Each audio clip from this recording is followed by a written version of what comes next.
Album ritratti, lura fiż-żmien. Lura fiż-żmien. Pajjiż motiħor, millina fien. Titħabbeb miegħu bla ma trid u kemm nixtieq impara l-ftit li jerġa' dak iż-żmien mill-ġdid. Li jerġa' dak iż-żmien mill-ġdid. Lura t-tiratu l-aħħar parti tal-programm tagħna tal-lum u lura fiż-żmien.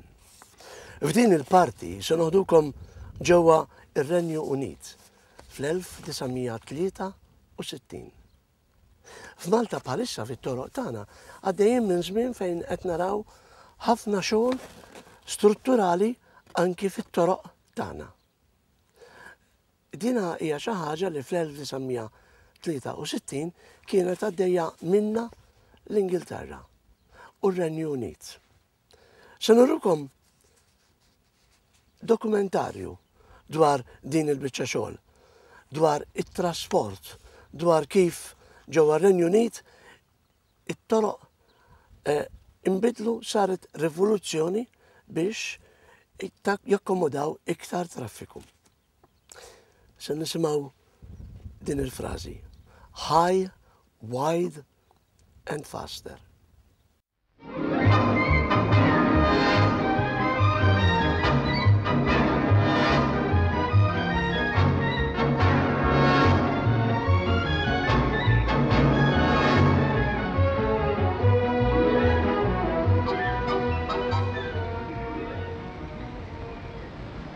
Britain is on the road to a transport revolution.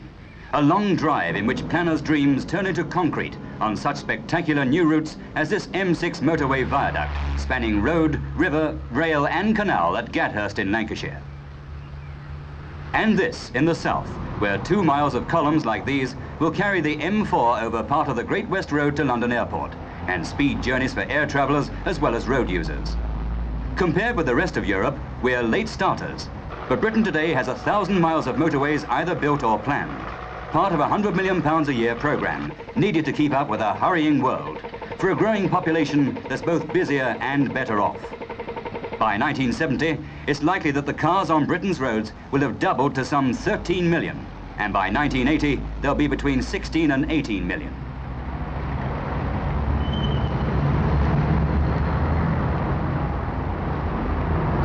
For years, Britain has been handicapped by a road system geared to a bygone age, with traffic jammed at times to a standstill on roads that were never made to take so many family cars. A system where half the traffic has been carried on 6% of the roads, where awkward loads like this were never bargained for. A system completely inadequate for a nation which must live by trade with the rest of the world. And by 1980, our roads will have to take twice as many goods as are sent today. And our ports, out of date. For the first time this century, they've now been examined to see what's needed to make them efficient.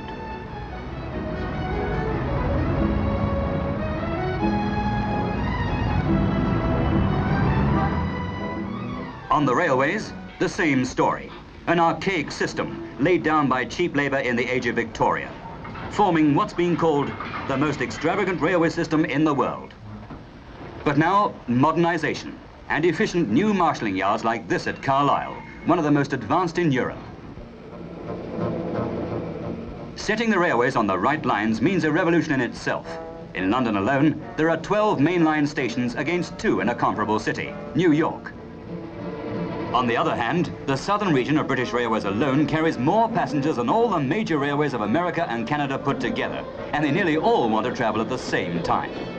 3/4 of them travel in 3 peak hours, and 1/4 in the rest of each day. 95% of the national traffic has been carried on half the network, and some 1,500 stations have been taking only 1% of the railway's income.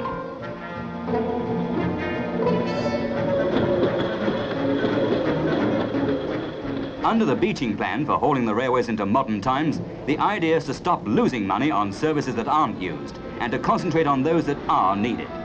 Today, a better deal for those who pay the fares, a faster, smoother ride with the emphasis on passenger comfort.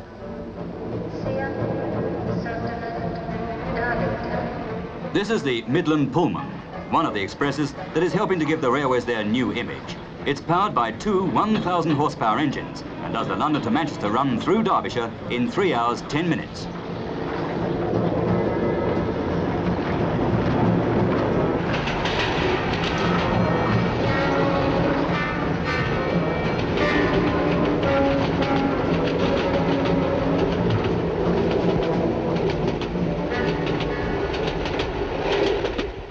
It's a train with services like those of a top hotel, catering for the international businessman as well as the ordinary passenger.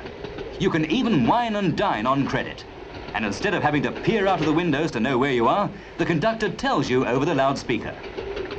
On many routes, the new diesels save 10 to 15 minutes in the hour, and more passengers are getting used to the idea of comfort in air-conditioned carriages with adjustable seats, double-glazed windows, and even Venetian blinds.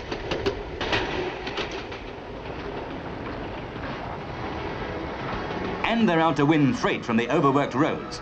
Already, more than 1,000 diesel-hauled goods expresses are operating between Britain's main industrial centres. Trains like the Condor, non-stop every night between London and Glasgow in less than 10 hours.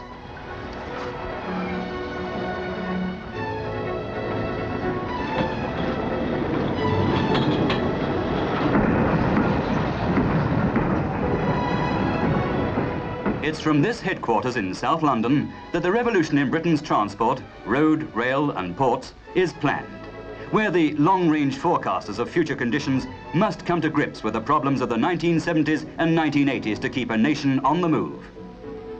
Are we getting full value for the hundreds of millions of pounds of public money now being poured into transport? Is the balance right between roads and railways and coastal shipping? The section of the Birmingham-Penrith motorway, being opened here, costs £750,000 a mile to build. It takes the load from perhaps the worst stretch of trunk road in Britain, a road passing for more than half its length through built-up areas.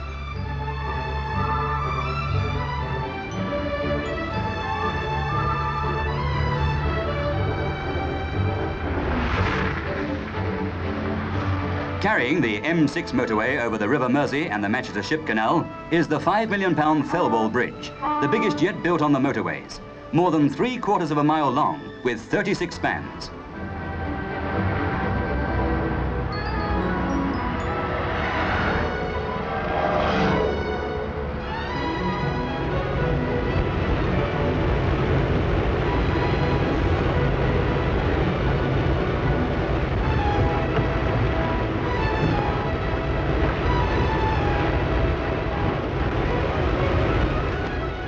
Running north from Penrith, the M6 will skirt Carlisle, where the railways have moved into the electronic age with those new marshalling yards. It's all part of a plan to cut waste and delays, with a few yards like this taking over from clusters of older, badly sited yards. By pressing a button in the control tower, the operator sets up controls for the assembly of an entire train even before shunting begins.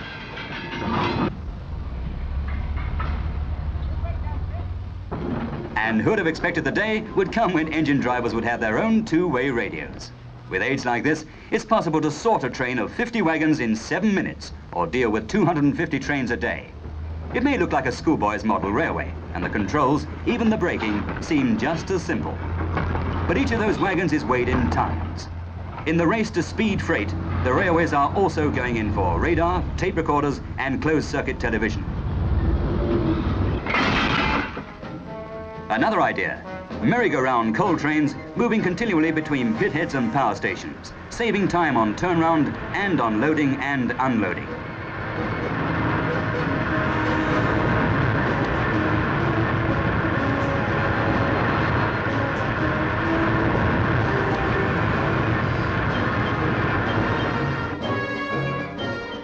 New methods of handling, new wagons like these, styled for use on the continent, carrying goods in and out of Britain.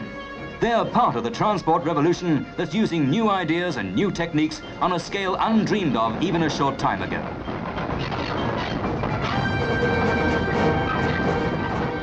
Here at Cliff in Kent, cement is measured by the ton as it's loaded into special bulk wagons. 30 wagons to the train and a total load of around 800 tons. Destination, Scotland.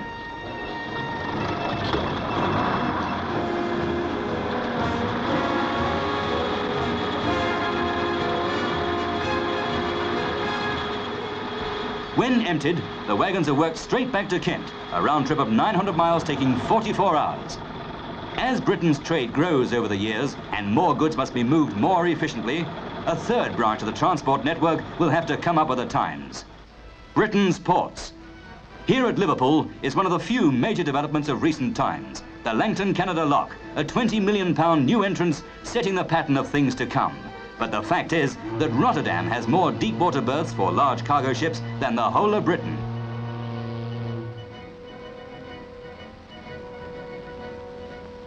Today, some 15 ports handle nearly 3/4 of the nation's foreign trade and coastal shipping, and more concentration is needed.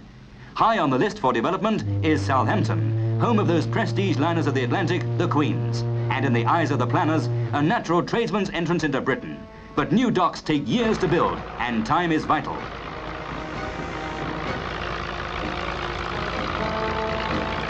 So it is with the motorways. The excavations alone are a vast project. On one 26-mile stretch of the M6, some 6 million tons of earth had to be moved, and another 750,000 tons of filling brought in to complete the roadside banking. The motorways have led to better road-making equipment, so that near the end of one motorway contract, 4 miles of single carriageway were being surfaced every week. But roads must first be planned and the land bought. It'll be several years before work can even start on the last 2 miles of the M1 motorway into London. But here, the surveys, the public inquiries, the compulsory purchase orders are things of the past. Those who didn't want to move for any motorway have gone. The men who travel with the motorways, the road builders who must often work miles from anywhere, have come, and with their families. For these people, home is where the motorways take them, in a caravan on the edge of tomorrow. Don't talk to the road makers of the 60s about Britain being a tight little island, already built out to its limits. Often they have to carve a way through rough country, taking hills and valleys and rivers in their stride.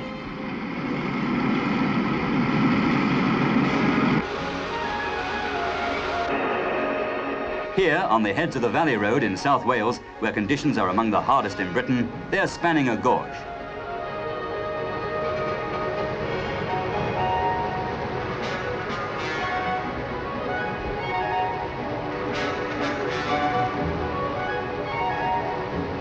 For those artists of transport engineering, the bridge builders, it's an age of opportunity. To bring variety and interest to the motorway bridges, they're encouraged to use imagination and artistry, as well as new materials. On this length of the M6, 81 bridges, 3 miles of them.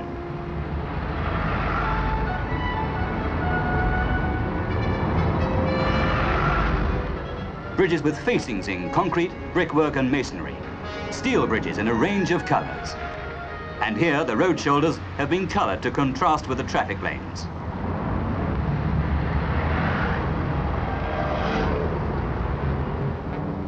Bridges can be things of beauty or eyesores, so designs are first checked by the Royal Fine Art Commission.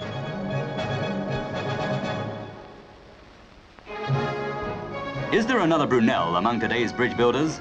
Another like the genius whose Clifton Suspension Bridge over the Avon at Bristol was built just 100 years ago? If there is, this is the age that will make him famous.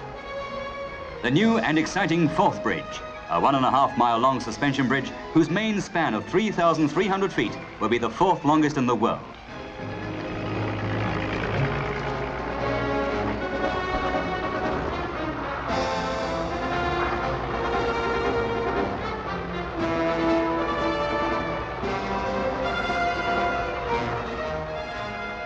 And here, the bridge over the Medway, whose builders have created a new record.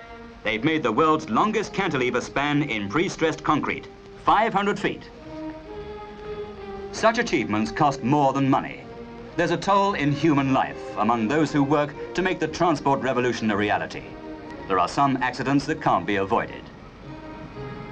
Far from the exotic and dangerous world of the bridge builders, another group are at work, the tunnellers.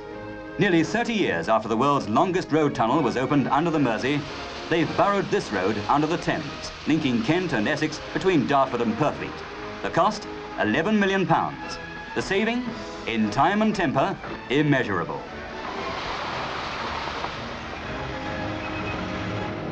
For those behind the transport revolution who have to look 10, 20 years ahead, one of the biggest problems is the traffic jam. It means not only new roads, but replanned routes through the hearts of our car-congested cities. And the instant remedy? One-way traffic, with routes changed to protect cities from self-strangulation. The motorist who wants new London like the back of his hand is having to learn new ways.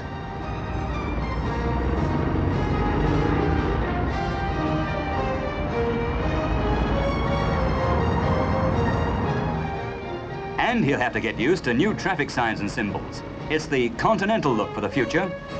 Style that's both up-to-date and clear. Keeping traffic moving in an age of change can involve fast work at the crossroads. To make room for the rebuilding of the underground station below, this steel umbrella had to be placed over Oxford Circus during one August bank holiday weekend. It's a 600-ton steel bridge with 4 approach ramps. A battleship deck with a road surface on top, as it's been called.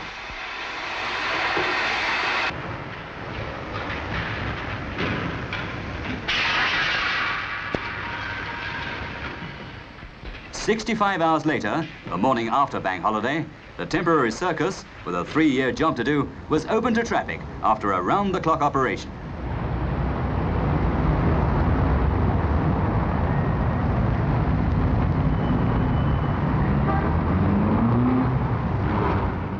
And now, another part of the 1,000-mile motorway network of the Master Plan for Britain's roads is ready for traffic. It's a section of the M2 between London and Dover, the motorway that gives continental visitors their first impression of the changes on Britain's roads.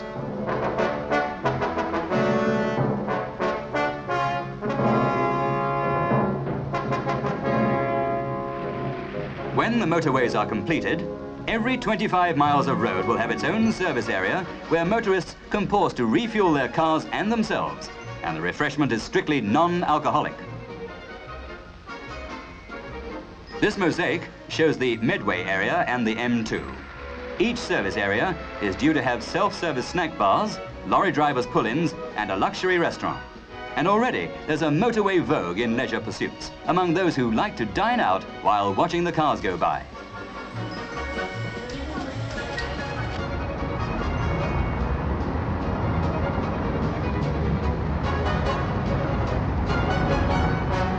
The pattern of tomorrow's transport is already taking shape. Long-distance coach services are on the increase, and the motorways have their own expresses travelling at 70 miles an hour between the major cities. The railways, too, are cutting their times and are all out to win a growing slice of the goods carried between the main industrial centres.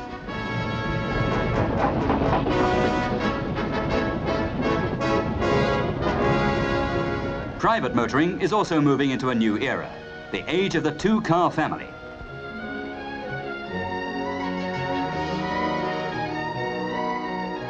It's a challenge to the road planners who have to bargain for around 18 million cars on our roads within the next 20 years. Already, for the first time, 1 million new cars are coming onto the home market in 1 year. More than 500,000 more are being sold abroad every year as part of a growing trade that will involve the movement of twice as many goods in 1980 as are carried in and out of Britain today. The revolution in transport, the new look for our roads, railways and ports, is coming none too soon if Britain is to move with the tide of progress. This is the measure of what a coordinated transport system means to Britain.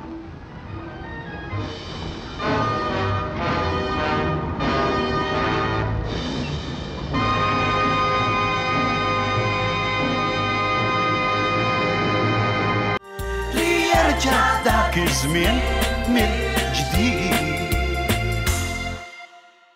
Bekk eżis telespettaturi naslu għal tmiem il-programm tagħna tal-lum. Programm ieħor Lura Fiz-Zmien. Illum nixtieq nirringrazzja b'mod speċjali il-Max Farrugia u l-Margaret li waslitilkom dik l-intervista tant ħelwa. Waslitilna wkoll il-memorja ta' Lewis Curmi. Jiena minn hawnhekk ma baqali xejn li fl-intikom l-appuntament għal bħallum ġimgħa fl-istess ħin, però nirringrazzjakom talli għal darb'oħra erġajtu lqajtuna ġewwa djarkom. Fisem Margaret, il-co-producer tiegħi, u fismi Paul, intikom Is-serata tajba, grazzi u saħħa.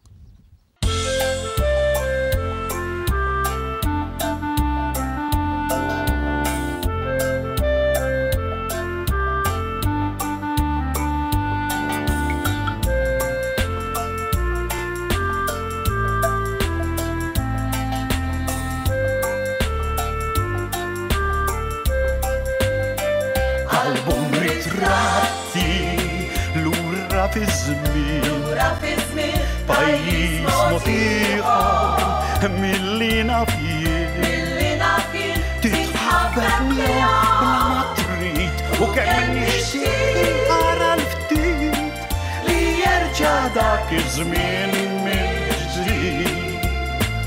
Album ritratti, lura Fiz-Zmien, pajjiż motiħor, millina fien, titħabbek miegħu bla ma trid, u kemm nixtieq ara l-ftit li jerġa' dak iż-żmien mill-ġdid. Li jerġa' dak iż-żmien mill-ġdid.